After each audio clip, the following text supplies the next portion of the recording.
South ఇండియాలోనే అతి తక్కువ ధరలకి రత్నాలనందించే ఏకైక సంస్థ 6JVR.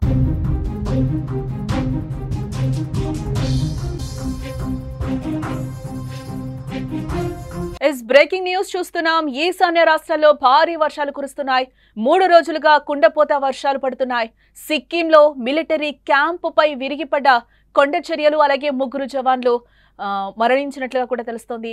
ప్రమాదకరంగా నదులు ఉప్పొంగుతున్న పరిస్థితి కనిపిస్తుంది. పదుల సంఖ్యలో మరణాలు నమోదవుతున్నాయి. రహదారులు కూడా తెగిపోయిన పరిస్థితి కనిపిస్తోంది. అక్కడ ట్రాకులు, రైల్వే ట్రాకులన్నీ కూడా కొట్టుకుపోతున్న పరిస్థితి. నీటిలో తేలియాడుతున్న గ్రామాలు వందలాది ఉన్నట్లుగా తెలుస్తోంది. కూలిపోతున్న నివాసాలు, అలాగే ఊహకందని ఆస్తి నష్టం కూడా సంభవించినట్లుగా సమాచారం అయితే అందుతోంది. ఆకాశానికి కన్నం పడేలా వర్షాలు, గంట గంటకు పెరుగుతున్న వరదలు, నదుల ఉగ్రరూపం, వాగులు వంకలు ఉధృతం, కళ్ల ముందే కూలుతున్న నివాసాలు, కనుచూపు మేర నీరు. భారీ వర్షాలకి ఈశాన్య రాష్ట్రాలన్నీ కూడా అతలాకుతలమవుతున్న పరిస్థితి కనిపిస్తోంది. 3 రోజులుగా కురుస్తున్న కుండపోత వానలకు జనజీవనం అక్కడ పూర్తిగా అస్తవ్యస్తంగా మారిపోయినట్లుగా చెప్పుకోవచ్చు. ఇటు అరుణాచల్ ప్రదేశ్, అస్సోం, మణిపూర్, మేఘాలయ, మిజోరం, నాగాలాండ్, సిక్కిం మరియు త్రిపుర రాష్ట్రాల పరిస్థితి దయనీయంగా మారిపోయిందని చెప్పుకోవచ్చు. ఇటు ముఖ్యంగా అరుణాచల్ ప్రదేశ్, అస్సోం, మణిపూర్, సిక్కింలో వర్షాలు, వరదలు భీభత్సాన్ని సృష్టిస్తున్నాయని చెప్పుకోవచ్చు. నైరుతి రుతుపవనాలు విస్తరించడంతో పాటు బంగ్లాదేశ్, షిల్లాంగ్ సమీపంలో ఏర్పడిన అల్పపీడన ద్రోణి కారణంగా ఈశాన్య రాష్ట్రాల్లో అత్యంత భారీ వర్షాలు కురుస్తున్నాయి. భారీ వర్షాలతో నదులు ఉప్పొంగి, వాగులు వంకలు ప్రమాదకర స్థాయిలో ప్రవహిస్తున్నాయని మనం చెప్పుకోవచ్చు. బ్రహ్మపుత్రతో పాటు ధళేశ్వరి, రుక్మి, కటకల్, బారక్, బురిదేహింగ్, కుషియారా, ధనసిరి, కొపిలి నదులు డేంజర్ మార్కును దాటాయని ఇక్కడ మనం చెప్పుకోవచ్చు.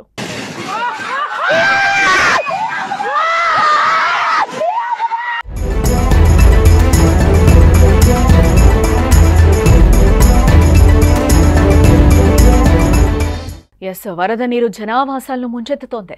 దీంతో అసలు ఊహకందని స్థాయిలో ఆస్తి నష్టం జరుగుతోంది. ప్రాణ నష్టం కూడా భారీగానే ఉంటోంది.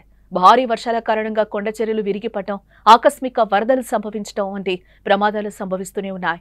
ఇప్పటి వరకు కూడా 30 మంది చనిపోయినట్లుగా అధికారికంగా తెలుస్తోంది. సిక్కింలోని ఛటేన్ ప్రాంతంలో మిలిటరీ క్యాంపుపై కొండ చర్యలు విరిగిపడ్డాయి. దీంతో అక్కడ 3 జవాన్లు మరణించినట్లుగా సమాచారం అయితే అందుతోంది. 6 గల్లంతయ్యారు. ఇప్పటికే గల్లంతైన వారిలో 4 క్షేమంగా బయటపడగా మరో 2 ఆచూకీ మాత్రం ఇప్పటి వరకు తెలియరాలేదు. అస్సాం రాజధాని గౌహతిలో ఒకే కుటుంబానికి చెందిన 3తో సహా మరో 2 మట్టిలో కూరుకుపోయి మరణించారు. ఇక గోలాఘాట్, లక్ష్మీపూర్ జిల్లాలో మరో 3 వరదల్లో చిక్కుకుని ప్రాణాలు వదిలారు. అరుణాచల్ ప్రదేశ్లో ప్రయాణికులతో వెళుతున్న ఓ వాహనం వరద నీటిలో అయితే పూర్తిగా కొట్టుకుపోయింది. ఇందులోని 7 ప్రయాణికులు ప్రాణాలు కోల్పోయారు. ఈ రాష్ట్రంలో మరో 2 కూడా ఈ వర్షాల కారణంగా మరణించినట్లుగా తెలుస్తోంది. క్లీన్ గా ఇక్కడ మనం క్లియర్ గా విజువల్స్ లో అయితే చూడొచ్చు. అక్కడ సిక్కింలో బ్రిడ్జ్ ఆర్మీ నిర్మిస్తున్న పరిస్థితి కనిపిస్తుంది. ఇటుపక్క బాక్స్ లో మనం చూస్తే ఒక కారు టోటల్ గా అయితే ఆ వరదల్లో చిక్కుకున్న పరిస్థితి కనిపిస్తుంది. ఈ నేపథ్యంలోనే అక్కడ అకస్మాత్తుగా గోడలు కూలడం, అక్కడ ఆర్మీ జవాన్లు మృతి చెందినట్లుగా కూడా తెలుస్తుంది.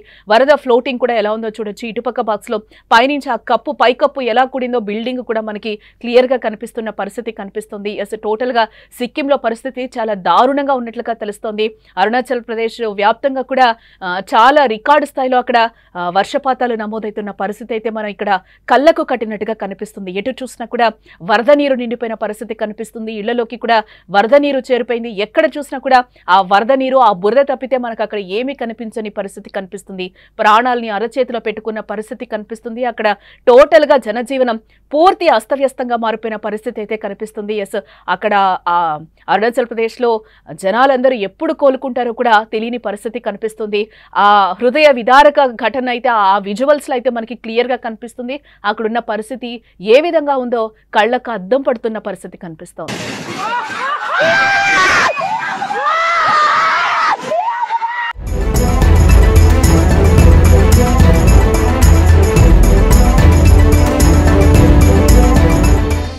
ఆపోజిట్ ఆదివారం అస్సాంలో రికార్డు స్థాయిలో వర్షపాతం నమోదైనట్లుగా తెలుస్తుంది.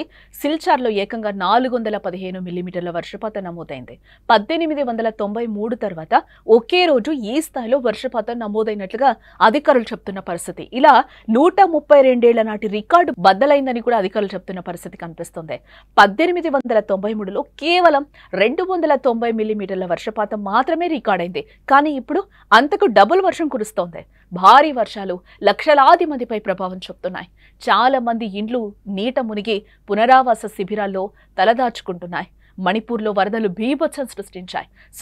శనివారం కురిసిన భారీ వర్షాలు కొండచెరులకు 883 ఇండ్లు ఇప్పటి వరకు డ్యామేజ్ అయినట్లుగా సమాచారం అందుతోంది.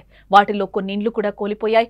ఇంపాల్ సహా పలు జిల్లాలు నీట మునిగిపోయినట్లుగా తెలుస్తోంది. పూర్తిగా ఇంపాల్ ఈస్ట్లో 800 మందిని అస్సాం రైఫిల్స్ బలగాలు రక్షించినట్లుగా సమాచారం. తెగిపోయిన రహదారులను కూడా పునరుద్ధరిస్తోంది. అత్యంత వేగంగా బ్రిడ్జిలను నిర్మిస్తున్న పరిస్థితి అక్కడ కనిపిస్తోంది. తాజా పరిస్థితిపై అస్సాం, మణిపూర్, త్రిపుర, నాగాలాండ్, అరుణాచల్ ప్రదేశ్ రాష్ట్రాల సీఎంలకు కేంద్ర హోంమంత్రి అమిత్ షా ఫోన్ చేసి మాట్లాడినట్లుగా ఇప్పటివరకు ఉన్న సమాచారాన్ని బట్టి తెలుస్తోంది. ఆయా రాష్ట్రాల్లో పరిస్థితిని సీఎంలు అడిగి తెలుసుకుంటున్న సిచ్యువేషన్. ఎలాంటి సాయమైనా అందించేందుకు నేను సిద్ధంగా ఉన్నామని కూడా మేమంతా సిద్ధంగా ఉన్నామని అమిత్ షా హామీ ఇస్తున్న పరిస్థితి కనిపిస్తుంది. టోటల్గా అక్కడ మనం అరుణాచల్ ప్రదేశ్లో చూడొచ్చు పరిస్థితి ఏ విధంగా ఉందో. రక్షక దళాలు కూడా వారిని రక్షిస్తున్న పరిస్థితి కనిపిస్తుంది. పైకప్పులు కూలిపోతున్నాయి. ఒక పక్క కార్లు కొట్టుకుపోతున్న పరిస్థితి కనిపిస్తుంది.